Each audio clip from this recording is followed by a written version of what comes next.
नमस्कार दोस्तों, श्री राम राम। मैं पिछले 3-4 दिन से एक किताब भी पढ़ा हूँ जिसका नाम है the power of subconscious mind. मैंने एक बार कंप्लीट पढ़ चुका हूँ और एक बार उसको रिवाइज किया मैंने। पहला बार पढ़ते वक्त मैंने जितने सारे इम्पोर्टेंट्स लाइन है मैंने सारे अंडरलाइन किया। अंडरलाइन करने के बाद आखिर में मैंने जब रिवाइज किया तब मेन मेन पॉइंट को मैंने पढ़ा। सच बताओ कि 3 दिन पहले का मेरा थॉट प्रोसेस और मेरा अभी का थॉट प्रोसेस में बहुत सारे डिफरेंट आए हैं। मैं सबको ये सजेस्ट करूँगा ये किताब बिल्कुल पढ़े, साथ ही साथ मेरा वीडियो भी ये सुने ताकि आप लोगों को भी ये इंटरेस्ट लगेगा ये किताब को पढ़ने के लिए। किताब में ऐसा लगता है मुझे, इससे पहले मैंने बहुत सारी किताब पढ़ा हूँ, तो ये किताब पढ़ने के बाद मुझे ये लगा है कि ये किताब अगर मैं नहीं पढ़ता मेरा ज़िंदगी अधूरा रहता। मैं इसमें किताब में वैसे रिलीजियन टाइप कुछ मेंशन नहीं है, फिर भी तो ये किताब सच में ज़िंदगी के लिए बहुत काम आने वाला है। तो मैं किताब का बस कुछ कुछ टॉपिक मैं आपको बताऊंगा। वैसे वीडियो में ये थोड़ा लंबा करने वाला हूँ, इसमें 20 मिनट का होने वाला है। तो किताब में वैसे तो बहुत कुछ मेंशन है, लेकिन ज़्यादातर बहुत सारे स्टोरीज, एग्जाम्पल, रियल फैक्ट्स और कुछ रूल्स, रेगुलेशन एंड प्रेस के बारे में बताया गया है। देखो, ज़िंदगी में जिसका जो भी ख्वाहिश है, जो भी शौक़ है, ये पूरा करने का उसका बिल्कुल हक है। ऊपर वाले ने सबको इतना अच्छा समझदार दिमाग इंसान को दिया है, तो इंसान जो चाहे वो कर सकता है। इसके लिए इंसान को जो जो आवश्यकता होता है भगवान ने उनको प्रदान किए हैं। तो अगर आपके पास 10 रुपये हैं, अगर 10 रुपये कैसे खर्चा करते हैं, अगर कैसे खर्चा करते हैं या खर्चा क्यों करें ना करें इसके बारे में अगर आपको नॉलेज नहीं है तो फिर 10 रुपये रहने का मतलब आपके पास नहीं बनता है। हाँ, ये हो सकता है कि 10 रुपये किसी ने खाने के लिए खर्चा किया हो सकता है किसी ने 10 रुपये किसी जगह पे इन्वेस्ट किया हो, या हो सकता है 10 रुपये किसी ने किसी को एक मदद किया हो, लेकिन एक्सपेंस किया है अपने ख्वाहिश के हिसाब से। तो मैं कहने का मतलब, ये एग्ज़ाम्पल देने का मतलब यही है कि ऊपर वाले ने ज़िंदगी सबको दिया है, तो हर एक इंसान को भगवान ने ख्वाहिश, इच्छा भी प्रदान की है। जैसे मेरे अंदर भी कुछ ख्वाहिश है, आपके अंदर में भी है। आप भी सोचोगे आपके बहुत सारे ख्वाहिश स्टेप बाय स्टेप निकलेगा, तो उसको पूरा करने का हक सबके अंदर ही है और बस इसको समझना है। हम लोग ये भटक चुके हैं, हम लोग इस वैसे गाइड करने वाला कुछ कोई है नहीं कि इस कारण के लिए हम लोग भटक चुके हैं। कैसे हम लोग ये जो हम लोग एम बनाए ज़िंदगी में, ये कैसे पूरा करें। तो एम ये पूरा करने के लिए ये किताब में बहुत अच्छे तरीके से बताया है। इंसान अगर कोई भी काम डायरेक्टली काम नहीं कर पा रहा है, कोई भी इंसान ऐसा नहीं है कि कुछ बिना सोचे कुछ भी काम कर देगा और अच्छा काम बन जाए, ऐसा होता ही नहीं है। ऐसा ऐसा विश्वास मत रखो। ये बिल्कुल उन्होंने, हो सकता है आज नहीं सोचा होगा लेकिन 5 साल पहले सोचा होगा, कुछ थॉट प्रोसेस बना होगा। हाँ, आप लोग की थॉट में ये प्रोसेस आ सकता है कि बहुत सारे लोग अपना अच्छा काम करके जाता है, फिर बाकी को जो लोग हैं, ये अगर मेरे पे, मैं आखिर में अगर करता हूँ, अगर मैं कर देता हूँ तो मेरा नाम हो जाता है। तो सच में क्या इस काम का नॉलेज उसको मिलेगा? अगला बार क्या वो काम सेम वो कर सकता है?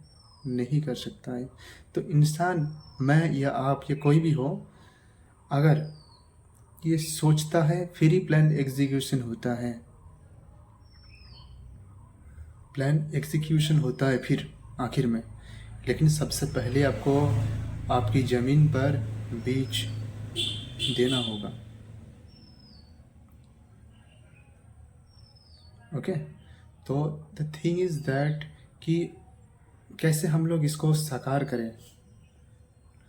तो पहले हम लोग ज़िंदगी में, जैसे किताब में बहुत अच्छे तरीके से ये मेंशन है कि हम लोग के दो मन हैं, एक चेतन मन है, एक अवचेतन मन है। चेतन मन यहाँ वहाँ भटकता रहता है, प्रॉब्लम क्रिएट करता है, सोचता रहता है, बहुत कुछ करता है। लेकिन अवचेतन मन जो है ये हमेशा स्टेबल रहता है। चेतन मन और अवचेतन मन में बहुत सारे डिफरेंस हैं, जो मैंने आपको चेतन मन बताया इसके बारे में। अब अवचेतन मन जो है उसका डिफरेंट है। ये हमेशा शांत रहता है, कोई भी अगर इसको बोलोगे कुछ तो ये मान जाएगा। जैसे छोटा बच्चा को अगर कुछ भी अगर सिखा दोगे तो मान जाता है, तो बड़ा होने के बाद वो सेम ही चीज़ क्रिएट करता है। वैसा ही अवचेतन मन है। चेतन मन हमेशा सोचता है, जानता है, तर्क करता है, बहस करता है, कहीं पे जाता है, कोई भी प्लान बनाता है। लेकिन अवचेतन मन जो है ये प्योरेस्ट फॉर्म है इसका, बहुत प्योरेस्ट फॉर्म है। जैसे कोई लिटमस पेपर में अगर आप लोग पानी डालोगे तो उसमें क्या होता है कि पानी को इतना अच्छे से फिल्टर करेगा कि वो पानी कोई भी पी सकता है। गंदा पानी क्यों ना हो, वो पानी कोई भी पी सकता है। तो बिल्कुल वैसे ही अवचेतन मन है। तो मैं डायरेक्टली पॉइंट पर आऊँगा कि चेतन मन हमेशा यहाँ वहाँ भटकता रहता है। जैसे जस्ट एन एग्जांपल कि मैं सोचता हूँ कि मैं आमिर बनूंगा, मैं सोचता हूँ कि मैं एडुकेटेड बनूंगा, मैं सोचता हूँ मैं डॉक्टर बनूंगा, मैं सोचता हूँ मैं पुलिस बनूंगा, अच्छा एक प्रीस्ट बनूंगा, पुजारी बनूंगा, या कोई भी हो सकता है। हर एक का ज़िंदगी में अलग अलग कोई फोकस या प्लान हो सकता है। लेकिन एक इंसान के पास अगर 3-4 ऐसा प्लान अगर हो जाता है तो इंसान बिल्कुल भटक जाता है।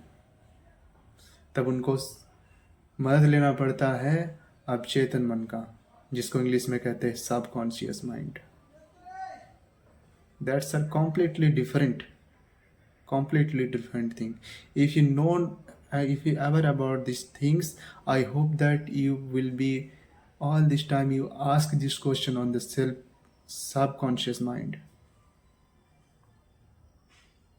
ये आपको बिल्कुल हमेशा हेल्प करेगा। लेकिन इसके लिए आपको थोड़ा सा ऊपर में सोचना पड़ेगा, आपको आपके पीछे काम करना पड़ेगा, थोड़ा शांत रहना होगा, थोड़ा कम बात करना होगा। ये सारे कुछ जो पॉइंट है आप लोगों को ध्यान में रखना होगा। जैसे आप सोचते हो कि मैं पुलिस भी बनूंगा, इंजीनियर भी बनूंगा, डॉक्टर भी बनूंगा, क्या आप सच में बन पाओगे? इसमें बहुत सारे टाइम लगेगा सक्सेसफुल बनने के लिए। मैक्सिमम सिनारियो में ये अनसक्सेसफुल ही बनता है। लेकिन अगर इस जगह पे आपने चेतन मन तो बहुत सारे ख्वाहिश रखता है, लेकिन अगर ये चेतन मन से अगर अवचेतन मन तक ये बात को पहुंचाया जाए, अवचेतन मन जो है हम लोगों को बहुत सारे हेल्प करेंगे एक डिफरेंट गोल सेट करने के लिए। ये गोल सेट करने के लिए बहुत हेल्प करेगा। कैसे होगा ये? अब आएगा इंटरेस्टिंग फैक्ट्स। कैसे होगा ये? अवचेतन मन तक कैसे पहुंचाओगे? ये मैक्सिमम जो होता है, कुछ टाइम सबसे ज़्यादा काम करता है सोने से पहले 5 से 10 मिनट पहले आप एक नोटबुक लोगे। नोटबुक लेने के बाद उसमें आराम से पूछोगे अपने आप को, ज़िंदगी का प्रॉब्लम क्या है, क्या गोल है आपका? क्या आपको अच्छा हेल्थ बनाना है? क्या ज़िंदगी में बिजनेसमैन बनना है? क्या ट्रेडर बनना है? क्या डॉक्टर बनना है? क्या सरकारी गवर्नमेंट नौकरी करना चाहिए? ये सारे जो भी ख्वाहिश आप रखते हैं, ऐसा तो होता नहीं कि मैं सब कुछ बनना चाहूँगा। चेतन मन बिल्कुल ऐसा इतना भी बेवकूफ़ नहीं है, वो भी समझदार है, लेकिन थोड़ा भटकता रहता है। लेकिन उसको थोड़ा अगर क्लैरिफाई करोगे कि अगर मानो कि 3-4 काम है, तो 3-4 काम को ही लिखना है आपको पेपर में कि मेरा चेतन मन चाहता है कि ये सारे मैं ज़िंदगी में इम्प्लीमेंट करना चाहता हूँ। तो जब भी आप इसको नोट पैड में लिखेंगे, उसके बाद ये काम सोचते सोचते आप सो जाइए। सो जाइए, और सोने के बाद जब उठोगे आप, तब आपके पास ये आंसर आंसर आएगा। लेकिन ये बहुत अच्छा कब काम करेगा, अगर आप रात से सोने से पहले भगवान के चरण में थोड़ा समर्पित हो जाओगे, प्रणाम करोगे, तो फिर बिल्कुल ये काम बहुत परफेक्टली बन पाएगा। सुबह उठने के बाद कभी कभी आपको आंसर भी मिल जाएगा, इतना अच्छा फील होगा आपको सुबह उठने के बाद कि आज मैं जीत लिया हूँ। क्योंकि एक भटकता हुआ चेतना को अगर आप एक प्योरेस्ट फॉर्म में अपना गोल में सिलेक्ट करने के लिए एक ऑप्शन मिलेगा, या अगर आप देख पाओगे, या अगर आप समझ पाओगे, तो बिल्कुल एक अच्छा एनर्जी, एक गुड वाइब्स आपके अंदर क्रिएट होगा, और ये काम करने के लिए भी आपके लिए बहुत आसान रहेगा, बहुत इजी रहेगा। और आप अगर हार्ड वर्क के साथ ये काम करते रहोगे, तो बिल्कुल बिल्कुल आप जीत को हासिल कर लोगे। ये बस एक पॉइंट था, और भी बहुत सारे पॉइंट हैं। ये तो बस अपना कर्म के बारे में बात हो गया, कम जिससे आप अपना फाइनेंशियल कंडीशन को स्टेबल रख सकते हो। इसके बाद आता है हेल्थ कंडीशन को भी आप इम्प्रूव कर सकते हो। बोनस पॉइंट है ये किताब का। ऐसा बहुत सारे एग्जाम्पल दिया हुआ है उस किताब में, जहाँ पर आप अपना हेल्थ को ठीक कर सकते हो। ऐसा ऐसा बीमारियां हैं जहाँ पर दवाई काम नहीं करता है, लेकिन थॉट प्रोसेस इतना अच्छे से काम करता है कि आप अगर उसको ऑब्जर्व कर पाओगे, तो अंदर ही अंदर इतना खुश नसीब महसूस होगा, और अपने अंदर एक अच्छा कॉन्फिडेंट महसूस होगा आपको। बहुत सारे एग्जाम्पल, जैसे कैंसर जैसे बीमारी, स्किन डिजीज जैसे बीमारी, और किसी का पैर टूट जाता है, पैरालिसिस हो जाता है, इंसान जो है अपना अवचेतन मन के द्वारा इसको ठीक कर लेता है। ऐसा नहीं कि बहुत टाइम लगता है। अगर ऐसा सोचोगे कि मुझे ये सोचते सोचते काम करते करते बहुत टाइम लगेगा, तो बिल्कुल ये काम आप गलत करेंगे। इसके लिए आपको करना होगा, रात को सोने से पहले आपको ये सोचना होगा, मैं बिल्कुल फिट हूँ। अगर आपका स्किन का डिजीज़ है, तो आपको ये सोचना है कि बिल्कुल मेरे अंदर पहले था, लेकिन मेरा भगवान ने मुझे इतना शक्ति प्रदान किए हैं मेरा स्किन में, कि मैं इसका ग्लेज से इसको ठीक कर दे रहा हूँ। ठीक हो भी गया है। अपने अंदर एक प्रफुल्लता आना चाहिए, एक ग्लैडनेस, अपने थैंक यू भी देना चाहिए भगवान को, कि भगवान आपने मेरा स्किन डिजीज ठीक कर दिया। ऐसा बहुत सारे हजारों एग्जाम्पल हैं। आप ऐसा भी देखते रहोगे कि बहुत सारे इंसान को ये बताया गया है कि इंसान जीने वाला है 5 साल या 10 साल या 6 महीना, लेकिन वो अभी भी जिंदा है। उसका 20 साल, 30 साल, 40 साल हो गया अभी भी। ये किस लिए? कभी सोचे आपने? This is the power of subconscious mind. ये जितना जानोगे आप, उतना आपको गहरा समुंदर में लेके जाएगा। जाना है आपको? बिल्कुल आपको लेके जाऊंगा मैं। बहुत कोई सोचता है नींद, ये नींद जो है इंसान को टाइम वेस्ट करने के लिए आता है, लेकिन ये यूनिवर्स का एक वरदान से कम नहीं है अगर आप इसको यूटिलाइज कर लोगे। इसको यूटिलाइज करने के लिए आपको इस हिसाब से फोकस करना पड़ेगा, गुड ऑब्जर्वर बनना पड़ेगा। वैसे तो मैं आपको बनाऊंगा ही, लेकिन आपको खुद से भी सोचना है। आजकल का ज़िंदगी में मोबाइल फ़ोन एक फ्रस्ट्रेशन का कारण बन गया है।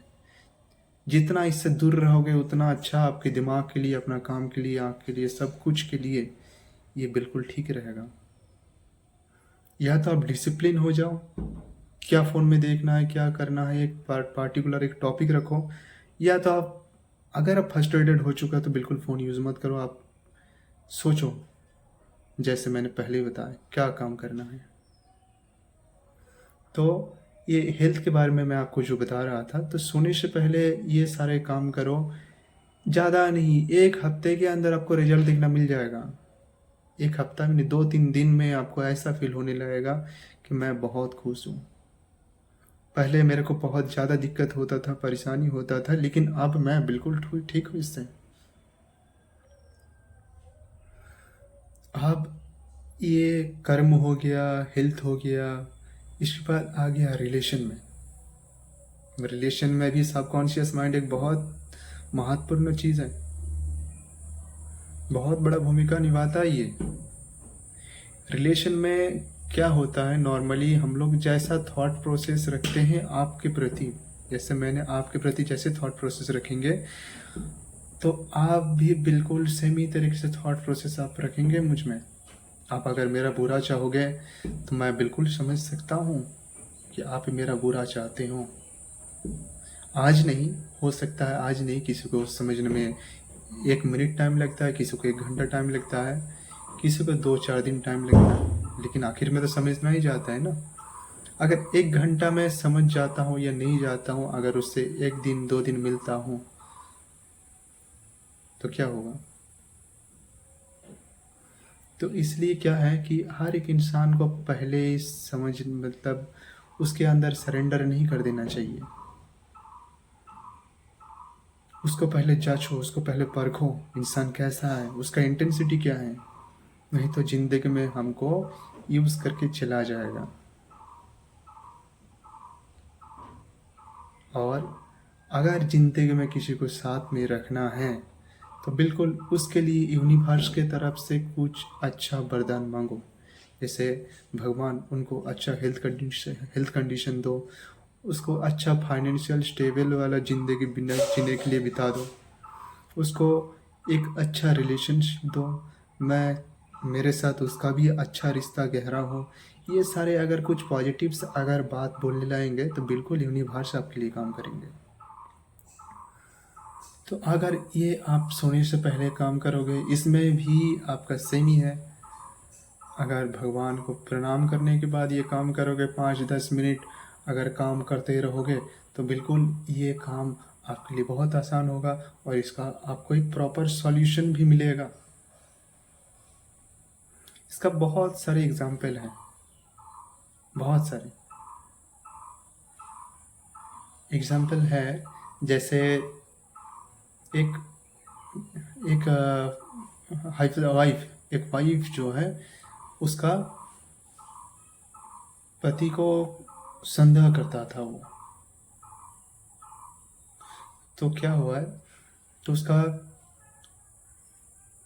उसका जो संदेह जो करता था वो, तो उसमें उसका पति जो है, एक पत्नी ये सोचता था कि उसको उसके हस्बैंड के प्रति कोई प्रेम नहीं है, उसका हस्बैंड कोई काम के लिए बिजी रहता था, तो उसका हस्बैंड उसको प्यार नहीं करता है।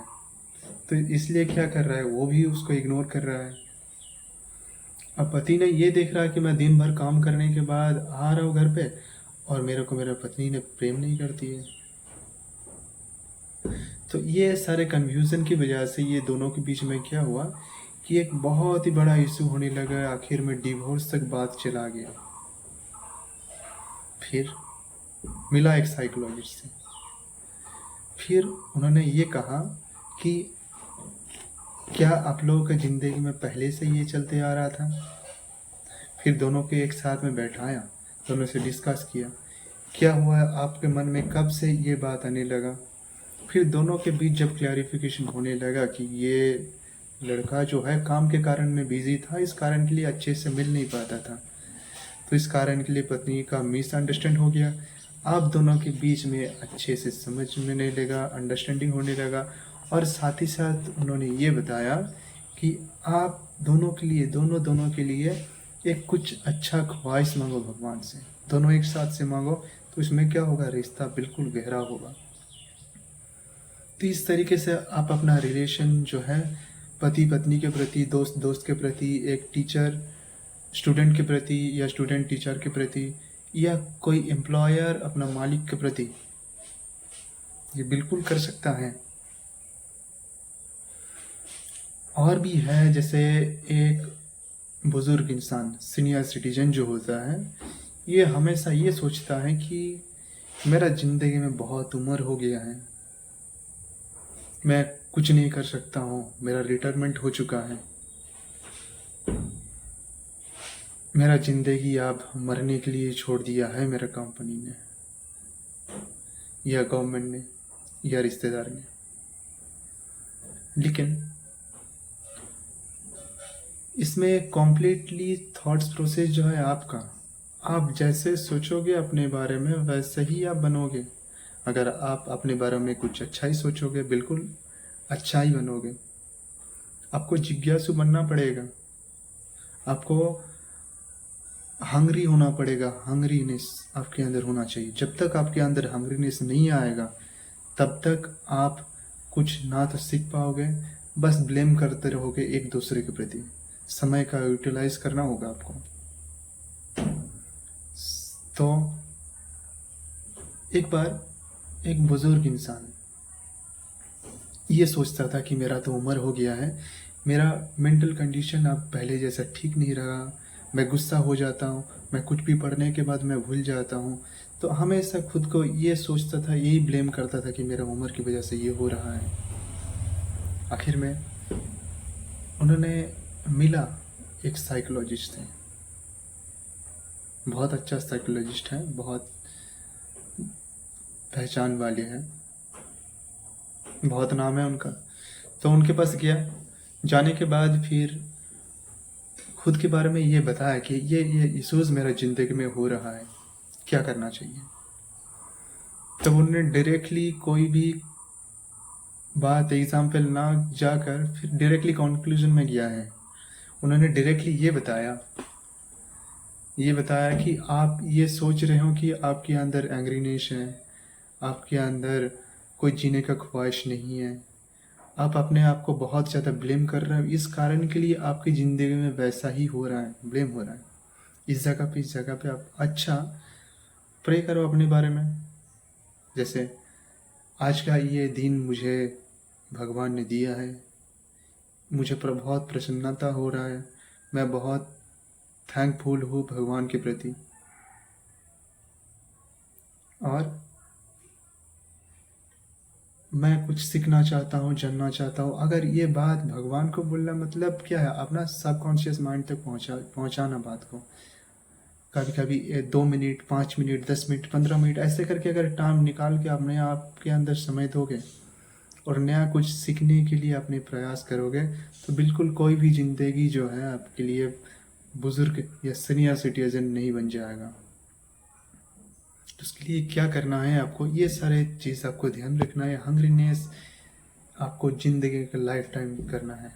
ऐसा बहुत सारे एग्जाम्पल है। एक 80 साल का इंसान, उन्होंने अपने ऊपर इतना पॉजिटिवनेस से बात किया है, उनका जो ब्रेन कैपेसिटी है, कोई भी कैप्चर करने का जो एबिलिटी है, ये एक 20 साल की लड़का की तरह है, 20 साल की युवा की तरह है। जब भी उससे कोई मिलता है, पूछता है आपके अंदर इतना मेंटलिटी स्टेबिलिटी कैसे है, आप कैसे इतना चीज़ याद रख पाते हैं, तब सबको उन्होंने ये बताया है कि मैं खुद के बारे में हमेशा अच्छा ही चीज़ बोलता हूँ। हम लोग इस सबके पास एक सबकॉन्शियस माइंड एक समंदर की तरह होता है, उसके अंदर झुकना पड़ता है। प्रॉब्लम सबके ज़िंदगी में है, लेकिन चेतन मन से क्लियरिटी करके लिखना होगा उसको पेपर में, फिर पूछना होगा। अब चेतन मन जो है इसको फाइनेस्ट आंसर तुमको देगा। वैसे तो और भी बहुत कुछ है उसमें, डर के बारे में भी बताया गया है। डर क्या होता है? डर एक होता है नॉर्मल होता है, जो स्वाभाविक होता है, और एक होता है अस्वाभाविक। तो स्वाभाविक जो होता है ये जन्म के साथ ही साथ रहता है। जैसे कोई बच्चा अगर जन्म लेता है तो उसके अंदर दो डर पैदा होता है। एक होता है अगर उसके सामने जोर से कोई चिल्लाता है, दूसरा होता है अगर वो कहीं से कहीं पे गिर जाता है। तो ये दो डर जो है ये नॉर्मल है। बाकी का जितने सारे डर इंसान को मिलता है, ये मिलता है उसकी मम्मी पापा से मिलता है, टीचर से मिलता होगा, दोस्त से मिलता होगा, या रिश्तेदार परिजन आसपास में जो भी है, उनको ये सिखा देता है डर। तो इस कारण के लिए हमेशा आप लोगों को भी ये फोकस रखना है कि कौन सा डर मेरे अंदर काम कर रहा है। ये डर क्या मेरा जान की हानि हो सकता है, या कोई अगर जोर से चिल्ला रहा है तो इसमें भी कभी कभी डर आ जाता है, जो नॉर्मल है। बाकी जितने सारे इसके ऊपर अपने आप को सोचना है कि अगर मैं ये डर के साथ जीऊँ और अगर मैं डर को काटूँ तो इसके लिए क्या करना होगा। देखो, ज़िंदगी में कुछ करने के लिए, कुछ पाने के लिए, कुछ खोना तो बिल्कुल पड़ेगा। तो अगर डर को खोना चाहते हो, जिस काम में आपको ज़्यादा डर लग रहा है वही काम करो आप, बिल्कुल वही काम करो, करते रहो। आपको पब्लिक स्पीकिंग में डर लगता है, आप पब्लिक स्पीकिंग करो। आपको अकेला कहीं पे जाने में डर लगता है, आप अकेला चले जाओ। आपको दोस्त बनाने में डर लगता है, आप दोस्त बनाओ। जो भी डर लग रहा है आपको, आज नोट पैड में लिख लो आप अपना, कहाँ डर लगता है आपको, बिल्कुल वही काम करो और आप बिल्कुल जीतोगे। तो ये सारे जो है आपको फोकस करना ही है, बिल्कुल ज़िंदगी बदलेगा। अभी से बदल लो अपना ज़िंदगी। बहुत सारे कुछ मैंने बताया, अगर आप एक एक पॉइंट के ऊपर ध्यान दोगे तो फिर ज़िंदगी का बहुत सारा मीनिंग मैंने बता चुका। आपसे जियो अपने तरफ से ज़िंदगी। ऐसा मत सोचो कि डिसिप्लिन हो गया, डिसिप्लिन करना ही है। ऐसा मत सोचो कि मुझे ये करना है। सबसे पहले इमेजिन करो कि मैं उस स्टेज में पहुंच चुका हूं। यह पहला स्टेज है। डिसिप्लिन आखिर में आएगा ही।